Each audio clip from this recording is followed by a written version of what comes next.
Bismillahirrahmanirrahim. Assalamualaikum warahmatullahi wabarakatuh. Saya membuat video ini untuk menanggapi asesmen atau penilaian yang saya lakukan pada kegiatan terakhir di modul 2, topik kedua, yaitu 2.2.9, yaitu tentang menanggapi tentang tujuan dan manfaat asesmen dari untuk dan sebagai pembelajaran. Lalu selanjutnya adalah 2 strategi asesmen dan bagaimana strategi tersebut bisa digunakan untuk asesmen formatif, sumatif, dan berkelanjutan. Ya, untuk tujuan dan manfaat sendiri, tujuan manfaat dari asesmen itu adalah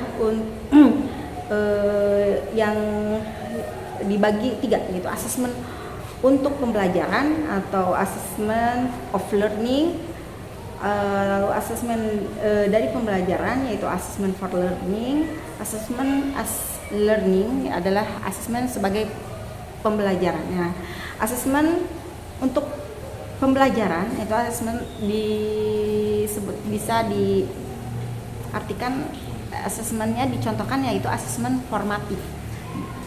Lalu asesmen dari pembelajaran yaitu asesmen sumatif, dan asesmen sebagai pembelajaran adalah asesmen berkelanjutan. Jadi dilakukan pada saat proses pembelajaran.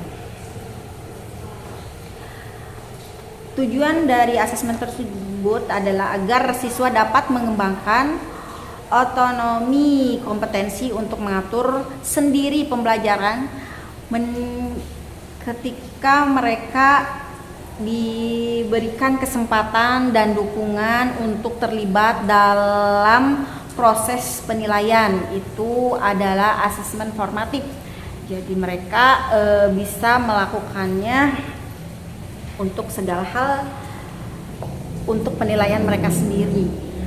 Asesmen for learning bisa merupakan pendekatan asesmen yang bertujuan untuk meningkatkan proses pembelajaran ya dengan memberikan umpan balik yang bermanfaat, yang konstruktif kepada peserta didik agar umpan balik itu bisa membangun atau menjadikan pembelajaran itu lebih baik.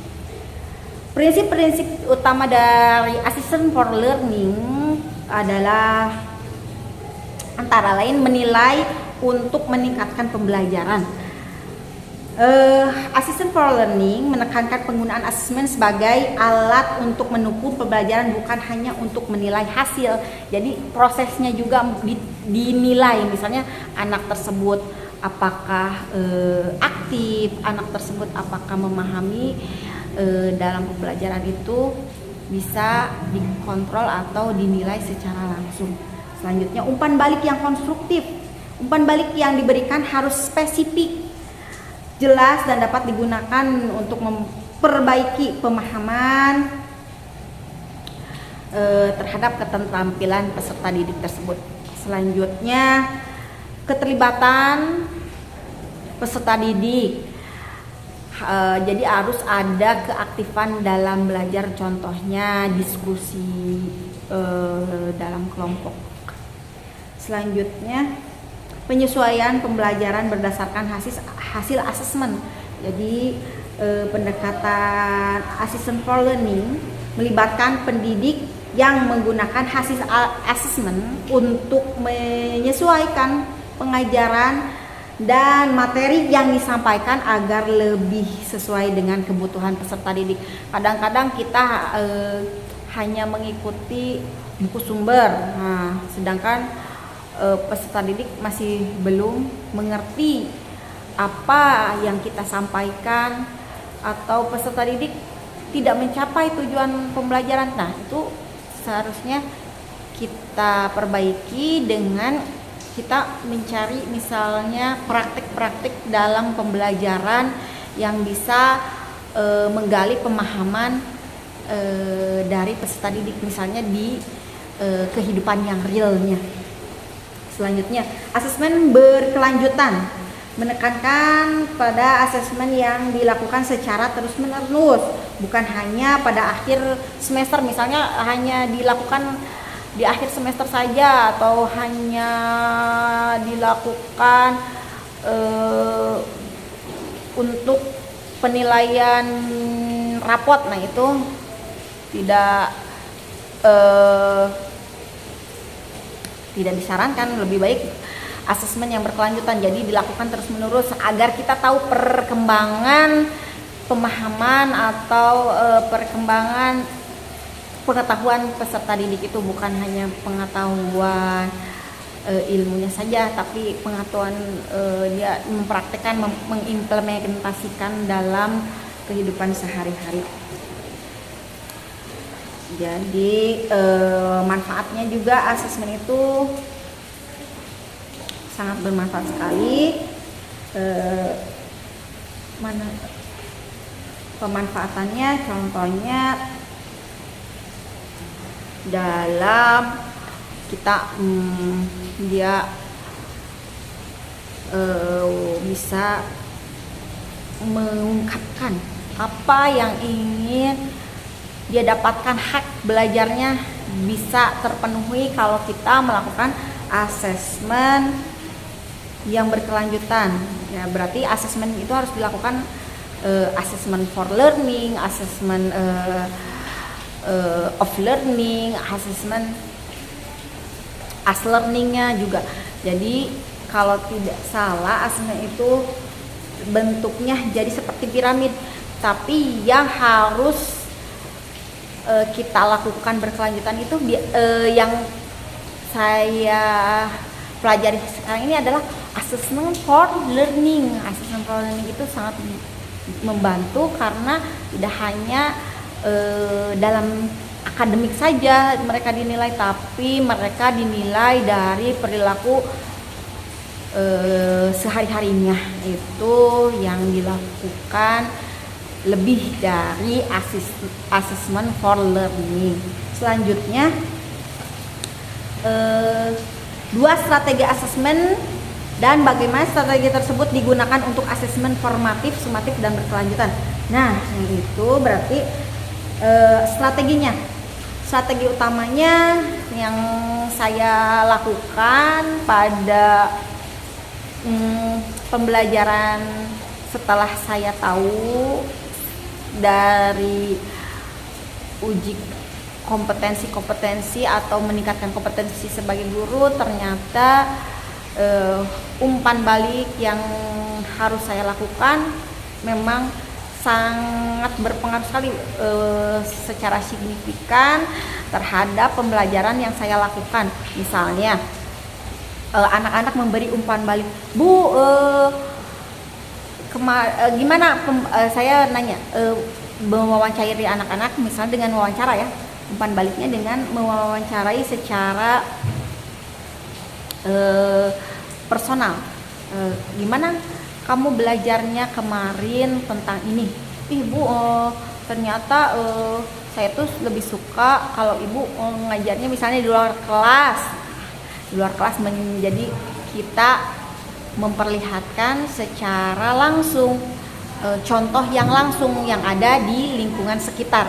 Contohnya saja seperti proses fotosintesis, atau proses fotosintesis itu ada zat apa yang bisa membantu proses fotosintesis, misalnya ya ibu, zat hijau daun atau klorofil. Nah, ayo kita lihat di sekitar kita, di sekitar sekolah, kira-kira tumbuhannya, daunnya berwarna apa? Oh Bu, warnanya hijau. Nah, berarti semuanya itu banyaknya tumbuhan berwarna hijau daunnya karena ada zat klorofilnya. Oh iya Bu. Nah, itu dari umpan balik seperti itu mereka lebih menyukai dan mereka jadi lebih antusias untuk melakukan pembelajaran.